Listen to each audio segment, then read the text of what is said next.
Radhe Radhe. Hello everyone, let's begin with a new episode.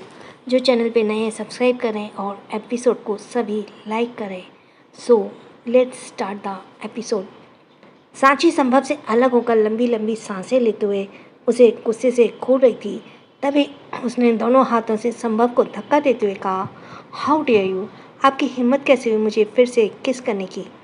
संभव ने उसके दोनों हाथों को पकड़ लिया, उसके पीछे कमर से लगाते हुए एक बार फिर उसके होठों को अपनी होठों से छू लिया और उसकी आंखों में देखते हुए कहा, हिम्मत और भी बहुत कुछ करने की है पर तुम मुझे झेल नहीं पाओगे।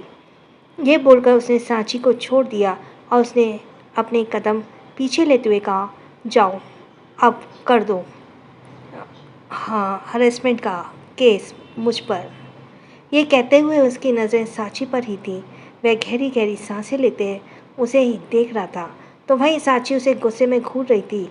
उसका मन कर रहा था कि वो एक बड़ा सा पत्थर उठाए और उसे संभव के सिर पर मार दे। संभव ने उसे चिढ़ाने के लिए उसे तिरछी नज़रें से स्माइल दी और पलट कर जाने लगा। तभी सांची गुस्से से दंदनाती हुई इसके पास आई और उसे पीछे से धक्का देने लगी। मैं आपको छोड़ूंगी नहीं गंदे आदमी, मैं तुम्हें नहीं छोड़ूंगी। तुम्हारी हिम्मत कैसे हुई मुझे किस करने की, मुझे छूने की, मैं तुम्हारी जान ले लूंगी। सांची संभव को बोलते हुए मारे जा रही थी। वहीं संभव के ऊपर उसके मारने का कोई असर नहीं हो रहा था। संभव धीरे धीरे मुस्कुराता पर सांची उसे मारे जा रही थी। उसके मारने से संभव फ्रस्ट्रेटेड हो गया और उसने पलटकर सांची के दोनों हाथों को पकड़ लिया, जो उसे करीब खींचकर उसकी आंखों में देखकर कहा, मुझे लग रहा है मेरी एक किसने तुम्हारे सेटिस्फाई नहीं किया। तुम चाहते हो मैं कुछ और करूं? क्या मैं कुछ और करूं? उसकी बात पर सांची उसे खा जाने वाली नज़रों से देख रही थी। उसने अपना हाथ छुड़ाने की कोशिश करते हुए कहा, आपका दिमाग खराब हो गया है क्या? मैं ऐसा क्यों चाहूँगी? मिस सांची मल्होत्रा, तुम ऐसे ही चाहती हो तभी तो बार बार मुझे परेशान कर रही हो ताकि बदले में मैं तुम्हें परेशान कर सकूं। अगर तुम्हें मुझसे किस चाहिए तो सीधे सीधे मांग लो यार, इतना नौटंकी करने की क्या ज़रूरत है। सांची गुस्से में हाँफ रही थी।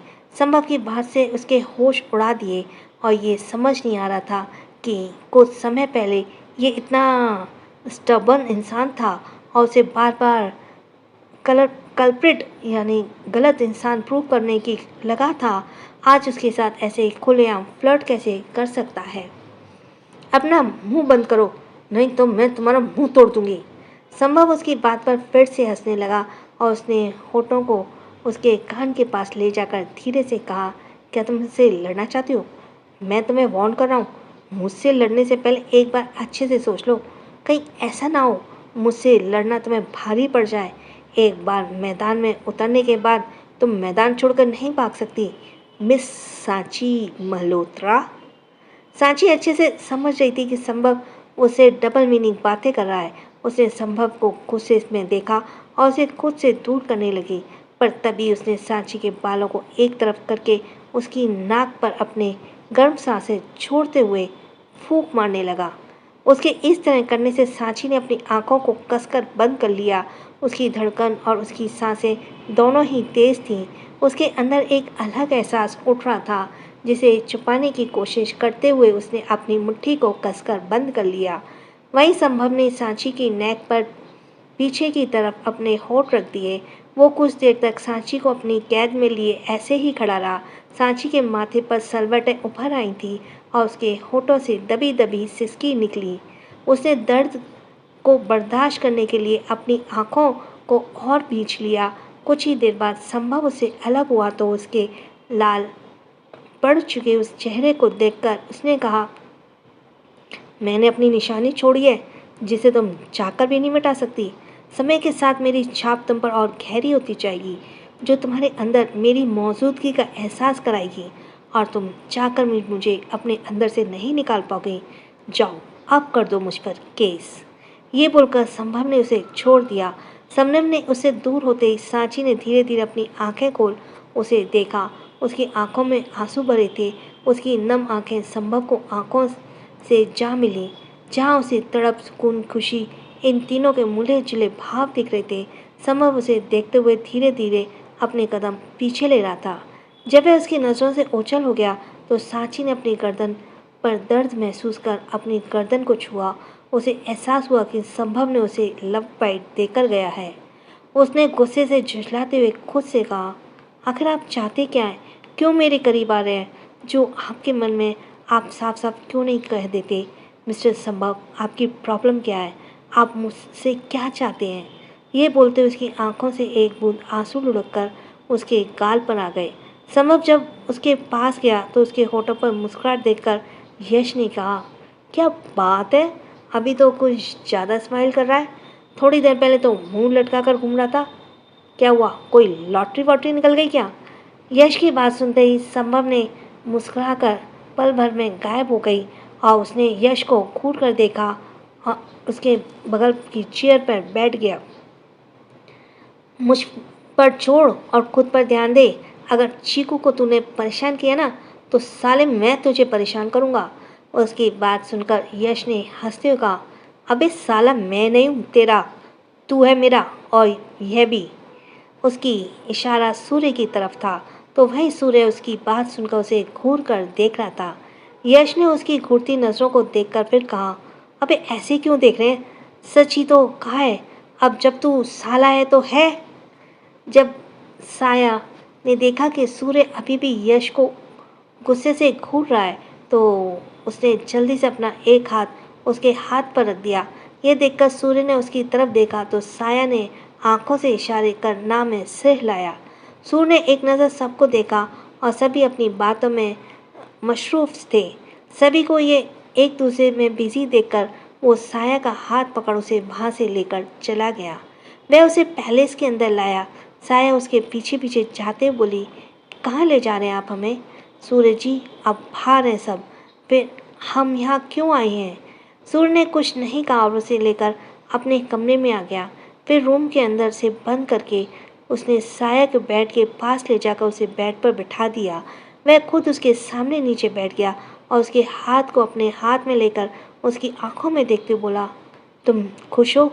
मुझे सिर्फ तुम्हारी खुशी चाहिए साया।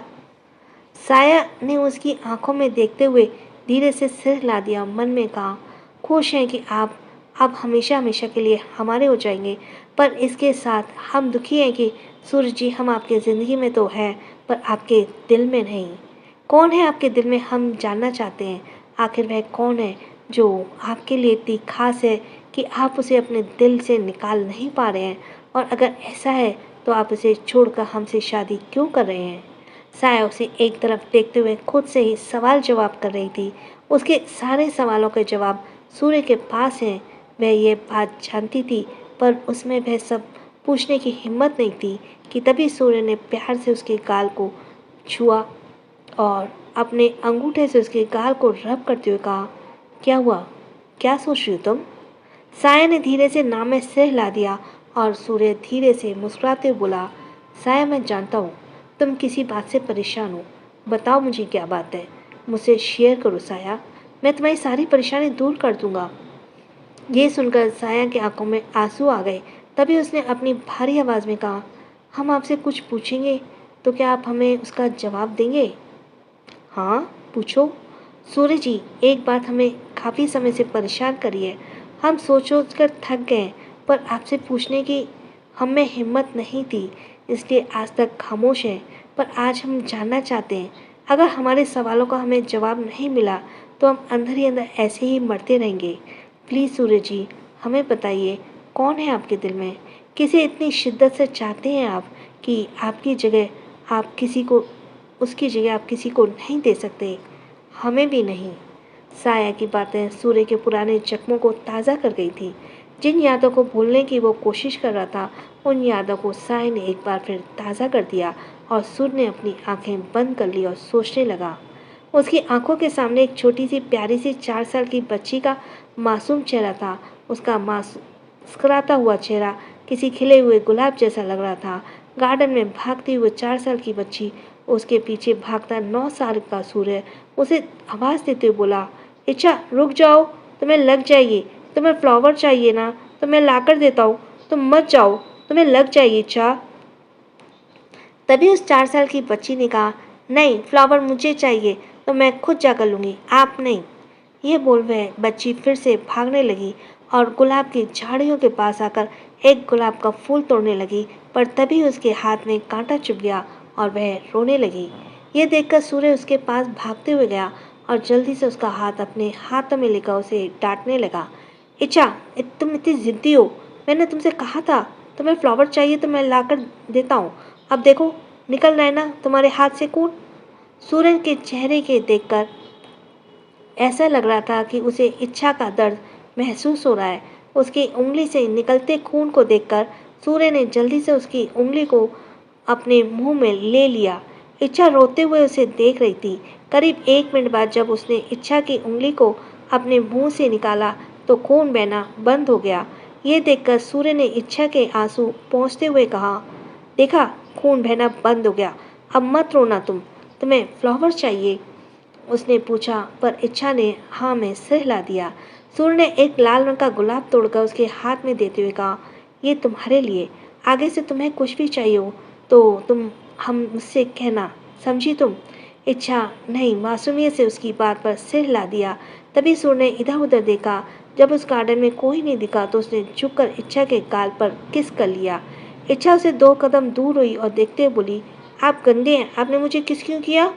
उसकी बात पर सूर्य को हंसी आ गई और उसने प्यार से इच्छा का सिर चलाते हुए कहा, क्योंकि तुम बहुत प्यारी हो और मुझे बहुत पसंद भी हो। प्यारे तो आप भी हैं बहुत, पर मैंने तो आपको अभी तक किस नहीं किया। इच्छा, तो तुम मुझे किस करना चाहती हो? सूर्य के पूछने पर इच्छा ने प्यार से अपना सर हिला दिया। ये देखकर सूर्य अपने घुटनों के बल नीचे बैठ गया और अपने गाल आगे कर एक उंगली से उसे इशारा कर खुद को किस करने के लिए कहा। इच्छा ने मुस्कुराते हुए धीरे से उसके गाल को अपने होठों से छू लिया और ताली बजाने लगी। यह मैंने भी आपको किस कर लिया। सूर्य ने उसके हाथों को पकड़ नीचे किया और एक उंगली उसके होठों पर उसे चुप कराते हुए कहा, अब मेरी बात ध्यान से सुनो। तुम यह बात किसी से नहीं कहोगी। मैंने तुम्हें किस किया और तुमने मुझे किस किया, समझी तुम? ये हमारा सीक्रेट है, इसे तुम किसी को नहीं बताओगी। उसकी बात पर इच्छा ने फिर से सिर हिला दिया तो उसे देखते हुए सूर्य मुस्कुराने लगा। सूर्य को खुद में ही गुम देखकर साया उसे देखते हुए बोली, उसी की यादों में खो गए ना आप? उसकी आवाज़ सुनकर सूर्य अपने ख्यालों से बाहर आया और उसे देखते बोला, क्या जानना चाहती हो तुम? यही कि मेरे दिल में कौन है? तो सुनो। हाँ, है एक मासूम सी लड़की जिसे मैं बहुत प्यार करता था। मुझे बहुत पसंद थी वो। किसी भी लड़की को मेरे आसपास रहना मुझे पसंद नहीं था, पर जब वो मेरे पास आती मुझे बहुत अच्छा लगता था। उसकी मासूमियत अक्सर कर मेरे ध्यान उसकी ओर खींच लेती थी और मैं उसे घंटों देखने लगता। ख्वाहिश थी कि उसे मैं अपना बनाऊंगा, पर मेरे ये ख्वाहिश अधूरी रह गई। वो मुझसे इतनी दूर चली गई जहाँ से मैं उसे कभी वापस नहीं ला सकता। साया हैरानी से उसकी बातें सुनती रहती है कि उसकी आंखें सूर्य के चेहरे से बिखरे दर्द को देख रही थी, जिसे वो अपना अंदर ले जाने कब से छुपाए बैठा था। सूर्य ने उसकी बात को जारी रखते हुए आगे कहा, मेरी इच्छा मुझे बहुत दूर चली गई। एक एक्सीडेंट में मैंने उसे खो दिया, पर वो आज भी मेरे दिल में है और उसे मैं यहाँ से कोई नहीं निकाल सकता। ये जगह सिर्फ उसकी है और उसी की रहेगी। ये बोल उसने साया की आंखों में देखा। वो उसे ही देख रही थी। जानता हूँ तुम्हें बुरा लगा होगा, पर मैं कुछ नहीं कर सकता साया। मैं उसे नहीं भूल सकता और तुम्हें खुद से दूर नहीं जाने दे सकता। जो सुकून मुझे उसके पास मिला था, वही सुकून मुझे तुम्हारे साथ मिलता है। क्या ये सब जानकर तुम मुझे छोड़ दोगी? सूर्य ने बातें सुनकर साया ने थोड़ा बुरा लगा, पर उसके अंदर कहीं कुछ टूटा था, जिसे महसूस कर उसने आह भरी और फिर से धीरे से मुस्कुराते हुए सूरज को देखकर बोली, नहीं, हम आपको छोड़कर कहीं नहीं जाएंगे और अब हम आपसे कभी नहीं कोई शिकायत भी नहीं करेंगे। बहुत तकलीफ होती होगी आपको। जिसके साथ ज़िंदगी जीने के सपने देखे, उसकी इस तरह रास्ते में आपको अकेला छोड़कर चले जाना बहुत दर्द देता होगा आपको।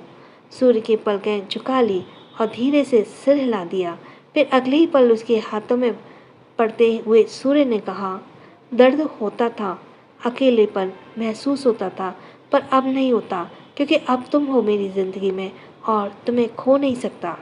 साया उसकी बात पर मुस्कुराने लगी। तभी सूर्य ने उसके चेहरे को अपने हाथों में भर लिया और उसके माथे को चूमकर अपने माथे से उसकी से जोड़ लिया। दोनों की गर्म सांसें एक दूसरे के चेहरे पर पड़ रही थीं। सूर्य की नाक साया की नाक को छू रही थी। तभी सूर्य ने अपनी गर्म सांस उसके होठों पर छोड़ते हुए कहा, मैं तुम्हें नहीं खो सकता साया। अगर तुम मुझे छोड़कर गई तो मैं टूट जाऊंगा। प्लीज़ मेरे साथ कभी मत छोड़ना। आई वॉन्ट यू साया, आई वॉन्ट यू। साया उसके एहसास से खुद को बचा नहीं पाई और उसके एहसास में डूबते हुए उसने भी धीरे से सिल हिला दिया। तभी सूर्य ने अपने और साया बीच की दूरी को मिटाते हुए उसे सिसकते होठों पर अपने होठ रख दिया और उसके चेहरे को अपने हाथों में भर लिए कि उसे किस करने लगा। वो उसे शिद्दत से चूम रहा था। उसकी किस में उसका पैशन, तड़प, दर्द, पागलपन, पॉजिटिवनेस सब झलक रहा था। वो उसे किस करते हुए उसे लेकर बेड पर लेट गया। साया उसके भारी वजूद के नीचे दबी हुई थी। वही सूर्य उसे जी भरकर अपने एहसास से रूबरू करवा रहा था।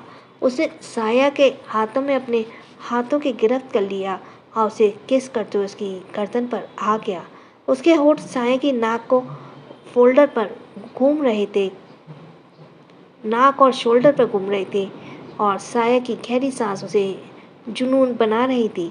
वो अपने दोनों हाथों के सहारे उसके ऊपर झुका हुआ उसे देख रहा था और साया भी लंबी लंबी सांसें लेते हुए उसकी आंखों में देख रही थी कि तभी सूर्य ने उसके माथे को चूम लिया और उसे अपनी बाहों में भर लिया। साया ने भी उसकी पीठ पर अपनी बाहें लपेट दी और उसके सीने से अपना चेहरा छुपा लिया। कुछ देर तक वे दोनों ही एक दूसरे को अपनी आगोश में लिए लेटे रहे। वहीं बाहर गार्डन में सभी बड़े बैठे बात कर रहे थे। तभी राखी ने पायल को इशारे से कुछ कहा तो अपने मुंह बना लिया। पायल ने आयशा और चित्रा की तरफ देखा। वे दोनों भी उसे इशारे से कुछ कह रही थी। उसने माहिरा की तरफ देखा तो वो भी उसे कुछ कह रही थी। पायल को समझने में देर नहीं लगी कि वे सभी उसे क्या कहने की कोशिश कर रही हैं। उसने बेचारगी से दुआ की तरफ देखा तो दुआ उसे देखकर धीरे से मुस्कुरा दी। तभी उसने आंखों में से उन्हें कुछ इशारा किया और शांत रहने के लिए कहा। फिर दुआ शांतनु की तरफ देखकर बोली, साची कहाँ है, कहीं दिख नहीं रही। दुआ ने शांतनु से बातें करते देख शौर्य की भौहें तन गई और वो दुआ को घूर कर देखने लगा। ये देखकर राज, अभय, विशाल सभी मुस्कुरा दिए। वहीं शांतनु ने दुआ की बात का जवाब देते हुए कहा, सांची अभी यहीं थी, शायद साया के साथ होगी। उसने अभी ये कहा ही था कि तभी सांची उसके पास आते हुए बोली, डैड मैं घर जाना चाहती हूँ। शांतनु उसे देखकर मुस्कुराया और सबसे मिलवाते हुए बोला, ये है मेरी बेटी सांची। सांची ने सबके सामने अपने हाथ जोड़ दिए और उन्हें नमस्ते कहा। तो यह देखकर महिरा ने पायल को कोहनी मारते हुए धीरे से कहा, संस्कारी लग रही है। उसकी दूसरी तरफ बैठी आयशा ने भी उसके कान में कहा, देखने में भी खूबसूरत है।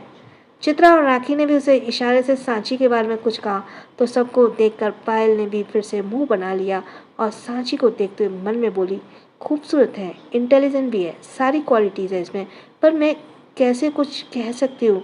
जब तक संभव कुछ ना कहे, उसे पसंद होगी तभी तो बात आगे बढ़ेगी। सांची को देखकर अभय ने कमेंट किया, इसे देखकर लगता नहीं है शांतनु की बेटी है। उसका साथ देते हुए राज ने कहा, सच कहा तूने, ये बंदर और बेटी प्रिंसेस जैसी है। सांची को देखते हुए विशाल ने कहा, ये श्योर है, ये पक्का अपनी माँ पर गई होगी। इसके अंदर शांतनु की एक भी क्वालिटीज़ नहीं है। या राइट, इसकी तो शक्ल भी मैच नहीं करती है शांतनु से। अन्य ने हंसते हुए कहा।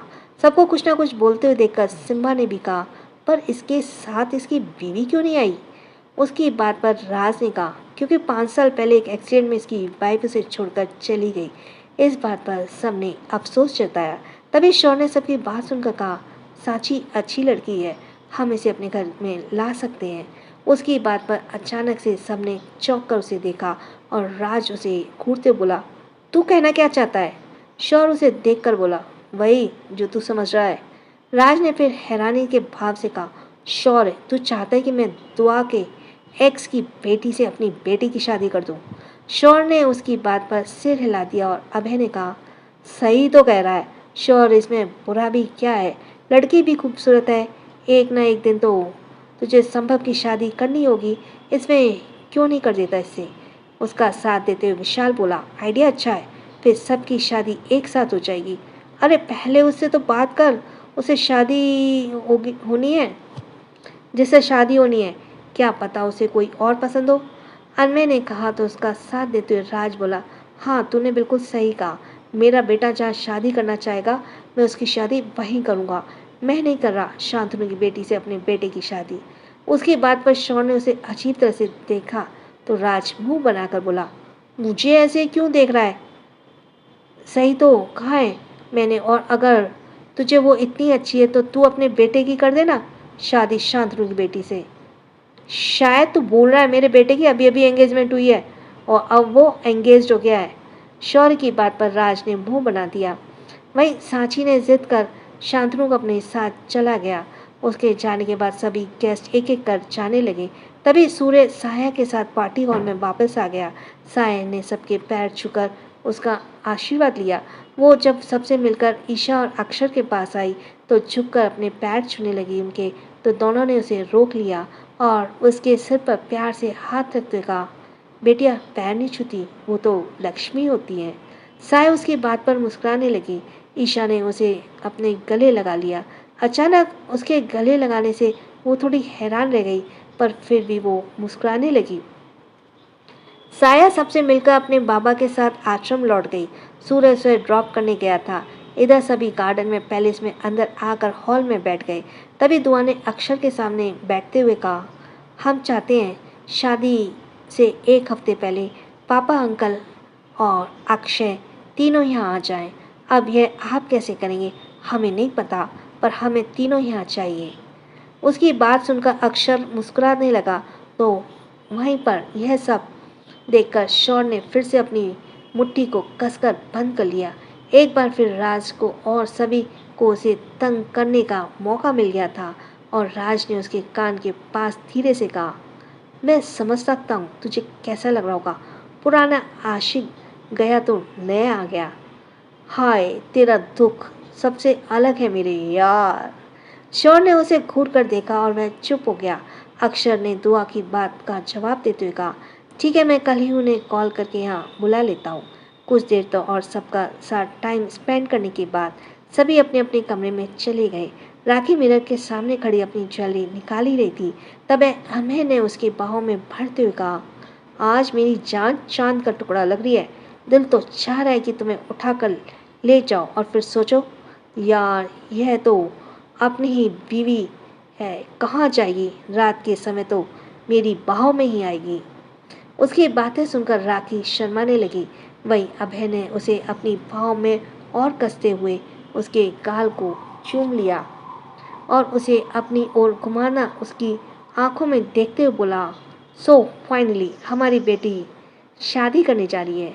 जब किसी को पढ़ने के बाद फाइनली बेटी शादी करना, वो मैम के कमेंट से सॉरी। राखी उसको देखकर मुस्कुराते हुए बोली, अरे सबसे अच्छी बात तो यह लड़की भी घर की है, लक्ष्य महिका को बहुत पसंद करता है। अभय ने उसकी बात पर कमर को पकड़ते हुए उसे अपने करीब करते हुए कहा, पसंद तो मैं भी तुम्हें बहुत करता हूँ, थोड़ा ध्यान मुझ पर भी दे दिया करो यार। मैं जन्मों से भूखा हूँ तुम्हारे प्यार का, थोड़ा प्यार मुझे भी लुटा दिया करो यार, वरना एक दिन मैं यूं ही तड़प तड़प कर मर जाऊंगा। उसे बीच में रोकते हुए राखी ने अपना एक हाथ उसके मुंह पर रख दिया और उसे घूरते हुए बोली, ये मरने मारने वाली बातें क्यों करते हैं आप। अभय ने उसका हाथ अपने मुंह पर से हटाते हुए कहा, अच्छा ठीक है नहीं करूँगा, तुम मुझे प्यार करो ना, मुझे तुम्हारा प्यार चाहिए। राखी उसकी बात सुनकर शर्मा गई और उसकी बाहों से आज़ाद होकर जाने लगी। तभी अभय ने उसका हाथ पकड़ा, उसे अपने करीब खींचते हुए बाहों में भरकर कहा, हाय ये तुम्हारा आज का भी शर्माना कुछ कुछ होता है यार, और आज तो मौसम भी कितना सुहाना है, क्यों ना कुछ कुछ किया जाए। राखी ने शर्मा का अपने सीने पे अपना चेहरा छुपा लिया और अभय ने झुककर उसे अपनी गोद में उठा लिया और बेड के पास ले जाते बोला, आज तुम्हें मुझसे कोई नहीं बचा सकता। वहीं उधर अनमय के रूम में आयशा जब चेंज करके आई तो अनमय सोफे पर बैठा अपना फ़ोन चला रहा था। यह देखकर आयशा उसके पास जाकर बैठ गई और उसके हाथ से फ़ोन लेते हुए बोली, आप इतना फ़ोन क्यों यूज़ करते हैं? क्या आप भूल गए आपकी एक वाइफ भी है? अनमय ने उसे मुंह बनाकर देखा और कहा, मुझे तो याद है मेरी एक बीवी भी है, पर मेरी बीवी को याद नहीं है कि उसका एक पति भी है, इसलिए तो मुझे प्यार नहीं करती और मुझसे दूर दूर भागती है। आयशा ने उसकी बात पर उसे घूरते हुए कहा, थोड़ी तो शर्म कीजिए। जिस उम्र में अपने बच्चों की बात करनी चाहिए, उसमें फ्यूचर के बारे में सोचना चाहिए उनके, उस उम्र में आप अपने बारे में सोच रहे हैं कि मैं आपके पास यश की बात करने आई हूँ। उसके बारे में क्या बात करने आई हो? उसने तो सीधा नो बॉल पर छक्का मारा है। मेरा बेटा अब बहुत समझदार और बड़ा हो गया है। विशाल की शक्ल तो देखने वाली थी जब उसने चीकू को रिंग पहनाई। ये बोलते हुए अनमय हंसने लगा। आयशा ने उसे घूरा और देखा और उसे अपने हाथों से मारते हुए बोली, अब यह हमारे रिश्तेदार हो गए हैं, अब तो उन्हें चिढ़ाना बंद कर दीजिए। अनमय ने आयशा के हाथों को पकड़ते हुए कहा, अरे मैं कहाँ से चिढ़ा रहा हूँ, वही मुझे चिढ़ाता रहता है। देखा नहीं कैसे हमारे यश के पीछे पड़ा रहता है जब भी वो चीकू के साथ खेलता था। मैं तो बचपन से ही समझ गया था बड़ा होकर मेरा यश उसकी चीकू से ही शादी करेगा। और ये गधा बात बात पर यश को डांटता रहता और उसे सुनाता रहता था। उसकी बात पर आयशा ने उसे समझा देगा। तब की बात कुछ और थी, पर अब बात कुछ और है। चीकू हमारी बहू बनने वाली है और अब हमारे यश को इतना ध्यान रखना होगा। अगर वह अभी भी उसे लड़ेगा तो सच में विशाल और चित्रा को कैसा लगेगा? कहीं वो दोनों यह ना समझने लगे कि उन्होंने चीकू की शादी यश से करके गलती की है। अनमय ने उसे उठाकर अपनी गोद में बिठा लिया और उसे देखते हुए कहा, तुम इतनी दूर की क्यों सोच रही हो? कुछ नहीं होगा, वे दोनों नहीं लड़ेंगे। हमारा यश चीकू से बहुत प्यार करता है, तुम देखना वो चीकू को बहुत खुश रखेगा। आयशा ने मुस्कुराते हुए कहा, मैं भी यही चाहती हूँ, यश चीकू को बहुत खुश रखे। चीकू है भी तो कितनी प्यारी, हाँ थोड़ी शरारती है पर क्यूट भी है। अनमय ने उसकी बात पर कहा, मुझे लगता है चीकू ना चित्रा पर गई है। यह सुन आयशा ने उसे देखते हुए कहा, नहीं चीकू विशाल जी पर गई है। अनमय ने उसे अजीब नजरों से देखा और मुंह बनाते हुए कहा, कहाँ से गई है चीकू? उस गधे की जैसी लगती है। अरे उसकी आंखें उसके होठ सब चित्रा जैसी हैं। आयशा उसे घूर कर देखने लगी तो अनमय ने अपनी आंखें बंद कर ली। उसे एहसास हो गया कि उसने आयशा के सामने क्या ही बोल दिया है। इससे पहले कि वो उसकी माफ़ी मांगता, आयशा ने गुस्से से कहा, अच्छा तो आप इतने ध्यान से देखते हैं चित्रा को? मैं कल ही विशाल जी को यह बात बताती हूँ। अपनी बीवी को बचा कर रखें। इस घर में कुछ लफंगे लोग घूम रहे हैं जो उनकी बीवी पर नज़र डालते हैं। उसकी बात पर अनमय चौंक कर बोला, अरे ये तुम क्या उल्टा सीधा बोले जा रही हो? मैं क्यों किसी पर गंदी नज़र डालूंगा? और हम दूसरों को क्यों बात कर रहे हैं? दूसरों की क्यों बात कर रहे हैं? अपने बारे में बात करते हैं ना। हमारा बेटा किस पर गया है, तुम पर या मुझ पर? ऑफ कोर्स मेरा बेटा यश मुझ पर गया है, आयशा उठते हुए बोली। तभी अनमय ने उसका हाथ पकड़ खींच लिया और वो उसकी गोद में जा गिरी। आयशा उसकी गोद में उठ पाती उससे पहले ही अनमय ने अपनी बाहों में भर लिया और उसकी कोशिश को अपनी ताकत के तले दबाते हुए उसके होठों पर अपने होठ रख दिए। दूसरी तरफ चित्रा के रूम में वो टिश्यू बॉक्स हाथ में लिए बैठी थी और उसमें से एक एक टिश्यू पेपर निकाल कर विशाल को देती जा रही थी। विशाल अपने आंसू पहुंचकर टिश्यू को फेंकता जा रहा था। चित्रा ने एक नज़र कमरे की हालत देखी तो उसे सब जगह टिश्यू पेपर ही दिखे। ये देखकर वो विशाल को समझाते बोली, और कितना रोएंगे आप? बस करिए, अभी चीकू की शादी नहीं हुई है, सिर्फ एंगेजमेंट हुई है और शादी के बाद भी वो हमारे पास ही रहेगी। वो हमें छोड़कर कहीं नहीं जा रही है। विशाल जी तो प्लीज़ अब रोना बंद कर दीजिए। विशाल ने फिर भी रोते हुए कहा, पर उसकी शादी तो हो रही है ना। तुम कितनी बेरहम माँ हो, तुम्हें थोड़ा भी फील नहीं हो रहा हमारी चीकू अब पराई हो जाएगी? ये सुन चित्रा ने मुंह बनाते हुए कहा, क्या विशाल जी आप भी ना? क्या अब आप ये चाहते हैं मैं भी आपके साथ बैठ कर रोऊं? जब मुझे पता है मेरी बेटी मेरे पास ही रहेगी, कहीं नहीं जाएगी, तो मैं क्यों रोऊंगी? आपको रोना तो आप रोते रहिए और टिश्यू बॉक्स भी पकड़िए। यह बोलकर वह उठकर जाने लगी। तभी वो 2 कदम आगे जाकर रुक गई। उसे विशाल पर तरस आ रहा था। वो गई और उसके पीछे से अपनी बाहों में भरते हुए बोली, ओ मेरा बच्चा, कितना रोएगा, अब बस भी करो ना। विशाल को चित्रा से इतना प्यार से कहने पर हंसी आ गई। उसने चित्रा को अपने सामने किया और उसके चेहरे को अपने हाथों में भरकर उसे देखते हुए कहा, अगर तुम उसे इतना ही प्यार करोगी तो मैं नहीं रोऊंगा। ये बोलकर उसने चित्रा को अपनी बाहों में समेट लिया। वहीं उधर महिरा भी सिम्बा के गले लगे खड़ी थी। तभी सिम्बा ने उसके अलग होकर कहा, वक्त कितनी जल्दी बीत गया ना महिरा, लगता है जैसे कल की बात है। मिका कितनी छोटी थी और अब देखो आज कितनी बड़ी हो गई है, उसकी शादी होने जा रही है। उसकी बात पर महिरा ने धीरे से मुस्कुराते हुए कहा, पर खुशी की बात है कि हमारी महिका हमारे पास ही रहेगी, शादी के बाद भी वो हमें छोड़कर नहीं जाएगी। ये सुनकर सिम्बा भी मुस्कुराने लगा। उसने फिर से महिरा को अपनी बाहों में भर लिया। उधर पायल हाथ बांधे राज के सामने खड़ी थी। वहीं राज उसे खुद को घूरते देखकर बोला, तुम मुझे ऐसे क्यों देख रही हो? पायल उसे देखकर बोली, तो और मैं कैसे देखूं आपको? मैं कुछ पूछा है, मुझे उसका जवाब चाहिए। राज ने भौहें सिकुड़ते उसे घूरते बोला, क्या जवाब चाहिए तुम्हें? मैंने कह दिया ना, नो। ये बोल वो जाने लगा तो पायल उसके पीछे जाते बोली, कोई भी डिसीजन लेने से कम एक बार संभव से तो पूछ लो। राज पलटकर उसे देखते हुए बोला, मुझे उससे कुछ भी पूछने की जरूरत नहीं है। मैं जानता हूँ वो मेरा बेटा है और मेरी बात ही मानेगा। जिस पर पायल ने मुंह बनाते हुए कहा, कहीं ऐसा ना हो इस बार बेटा बाप पर भरोसा तोड़ दे। राज उसकी बात पर सुनकर चिढ़ गया और वो फिर से उसकी तरफ मुड़ा और उसे देखते ही बोला, तुम्हें ऐसे क्यों लगता है संभव सांची को पसंद करता है? उसके पूछने पर पायल ने उसने राखी और आयशा की सारी बातें बता दी। उसकी बात सुनकर राज ने सोचते हुए कुछ कहा, क्या सच में मेरे बेटे को शांतनु की बेटी पसंद है? फिर पायल ने देखते बोला, क्या ये सच है? उसके पूछने पर पायल ने मासूमियत से सिर हिला दिया। राज ने 2 उंगली अपने सर पर रखी और अपना माथा सहलाते बोला, क्या मेरे बेटे को भी शांतनु की बेटी पसंद आनी थी? उसे खुद में खोया देखकर पायल बोली, इतना क्या सोच रहे हो, कुछ तो कहिए। अभी मैं सिर्फ इतना कहूँगा कि मुझे नींद आ रही है और मैं इस बारे में कल बात करूँगा, गुड नाइट। ये बोलकर राज बेड पर आ गया। उसकी इस हालत पर पायल उसे घूर कर देखने लगी।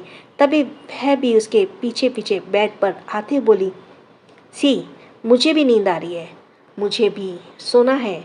उसने चादर ली और खुद को ढक कर करवट लेकर सो गई।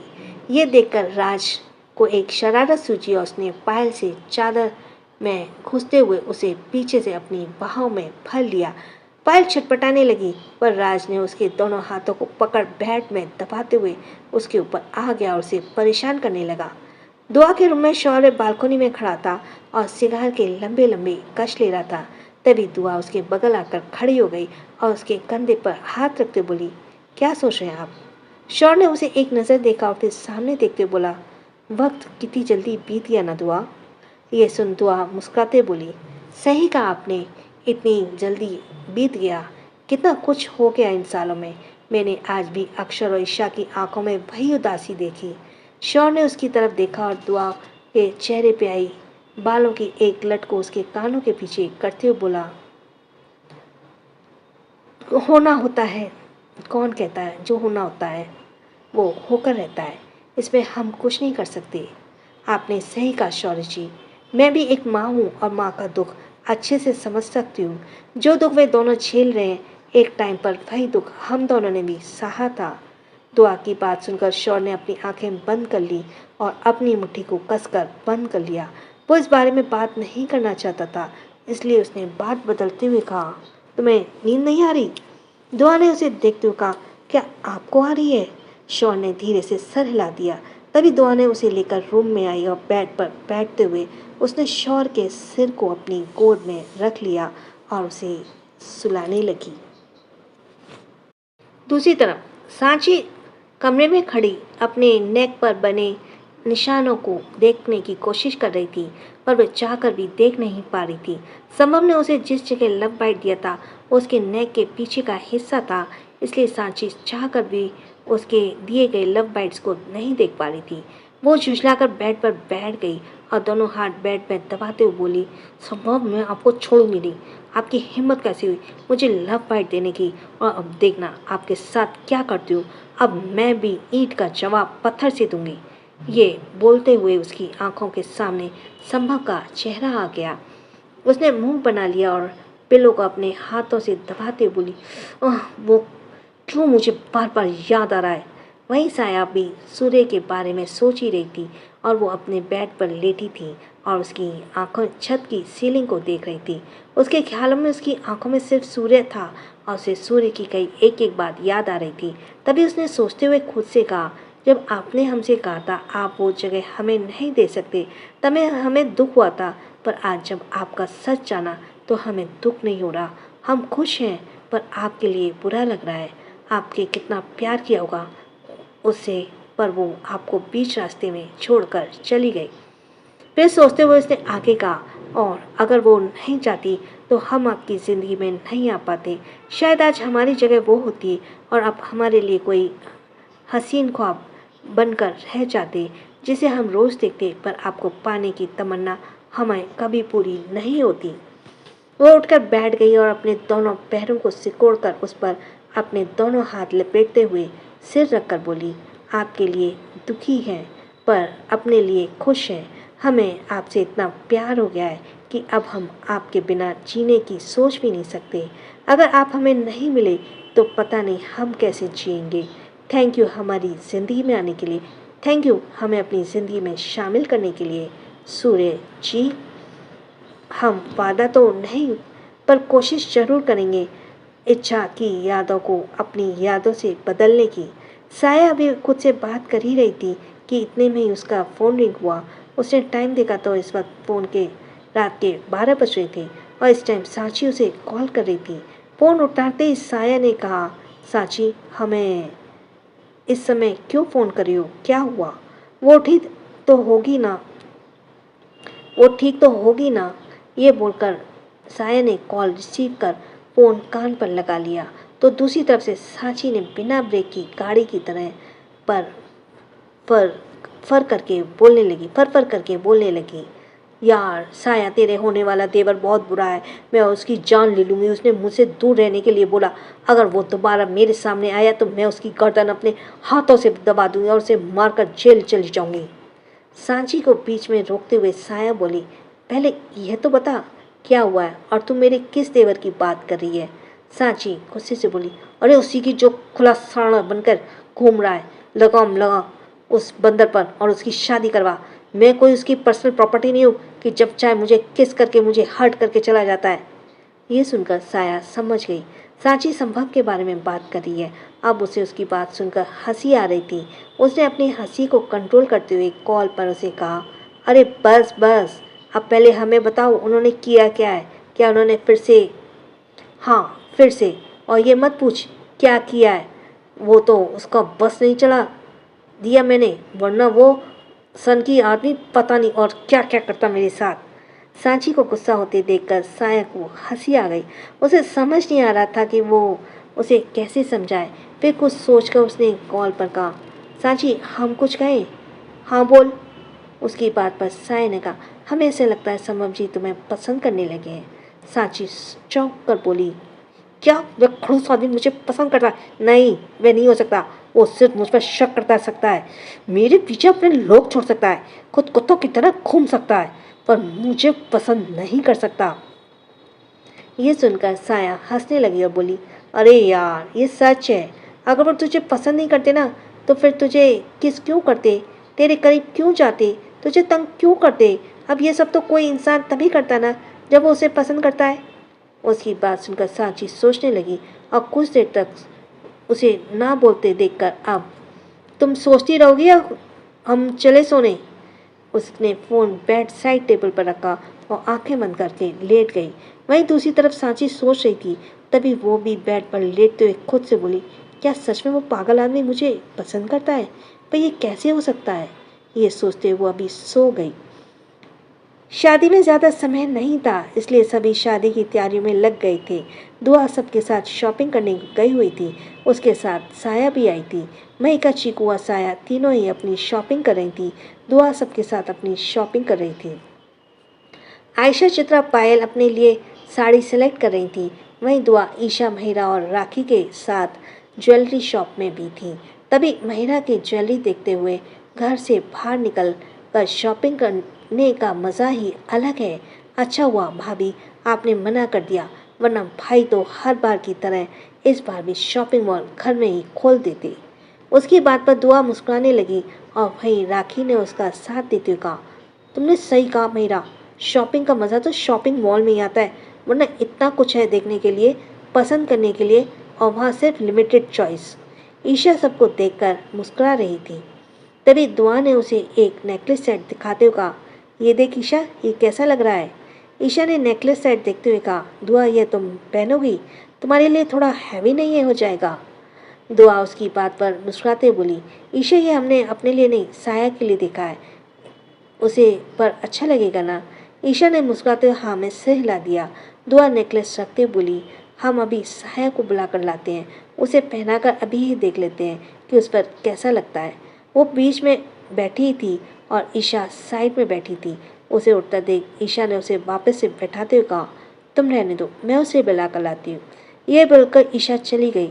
सायका, महिका और चीकू और तीनों डिज़ाइनर का न्यू कलेक्शन देख रही थी और हंसते हुए बातें कर रही थी। तभी ईशा ने उनके पास आते हुए कहा, क्या तुम लोगों की शॉपिंग हो गई। चीकू ने उनकी तरफ मुस्कुराते हुए कहा, नहीं आंटी, अभी तो हम डिज़ाइनर की देख रहे हैं, समझ नहीं आ रहा है इसमें से कौन सी डिज़ाइन की ड्रेस सिलेक्ट करें, हमने सारे डिज़ाइन हैं, इतने सारे ऑप्शंस हैं।